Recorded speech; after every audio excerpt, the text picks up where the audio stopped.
गुरुदेव, मेरा प्रश्न आपसे है कि जब आप बड़े महाराज जी से मिलने जाते हैं, अपने गुरुदेव से मिलने जाते हैं, तो आप दोनों को एक दूसरे से वार्तालाप करते हुए बहुत कम देखा गया है। सिर्फ आप दोनों साथ में मुस्कुराते हैं, कभी वो आपको देखते हैं, कभी आप उनको देखते हैं। आखिर ये कौन सी टेक्निक है महाराज जी जिससे आप दोनों बात कर लेते हैं और मन पढ़ लेते हैं? ये थोड़ी सी आप सिखा देंगे तो हम भी बात करने में सक्षम हो पाएंगे आपसे। उसमें बोलना नहीं आता।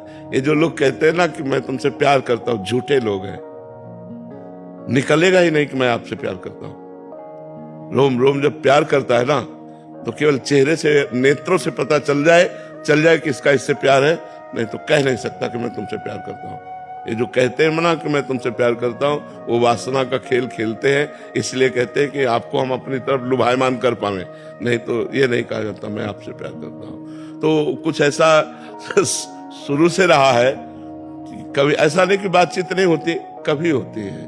वीडियो पड़े, बातचीत की वीडियो पड़े, वो कभी साल 6 महीने में नहीं। बस इतना ही होता है कि वो जब हमें देखते हैं तो हम ऐसे कर लेते हैं, और जब वो ऐसे किए होते तो हम उनको देख लेते हैं। बस ऐसे ही हाँ, बस उनकी एक कृपा है, वो प्रसन्न और मुस्कुरा रहे तो हमारा जीवन सार्थक है। बस इतने जीवन है, बस इतने में काफी हो जाता है। जब गुरु जी के यहाँ से हम निकलते ना, तो जैसे किसी को राष्ट्रपति पद मिल जाए, ऐसे में खुश हुई होती है। मेरे गुरु जी को जब साष्टांग दंडवत की दृष्टि में गया और मुस्कुरा दिए, वो बस वो निहाल हो जाते हैं।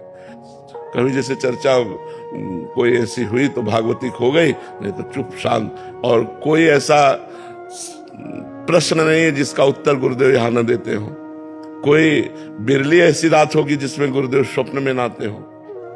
तो वो संभाल वो ही रहे, लेकिन मौन संभाल रहे हैं। बाहर से मौन है, अंदर से सब वही कर रहे हैं। हमारे गुरुदेव बोलते भी नहीं, किसी से भी नहीं बोलते। हमें से क्या, उनका स्वभाव है ना बोलना। बस चुप शांत, आप बोलते रहो, आप कुछ भी करो, चल दे। महाराज जी, प्रारंभ में आपने कभी बोला नहीं कि हमें भी सिखा दीजिए, उपासना सिखा दीजिए, जैसा भी है, या कैसे सेवा होती है सिखा दीजिए। महाराज जी से एक बार हमने कहा कि हमें सेवक वाणी का अर्थ समझना है आपसे, तो उन्होंने कहा हमारे पास बने रहो, अपने आप समझ जाओगे। वो ऐसे सिद्ध महापुरुष हैं कि उनको बोलने की जरूरत नहीं, बस उनके सानिध्य में रहो। जैसे सूर्य के सानिध्य में प्रकाश अपने आप मिलेगा, अंधकार नहीं टिकेगा। ये सूर्य से प्रार्थना करने की जरूरत नहीं कि आप हमें प्रकाश दीजिए, अंधकार का नाश कर दीजिए। ये उनका प्रभाव है। जहां सूर्य होंगे वहां अंधकार हो ही नहीं सकता।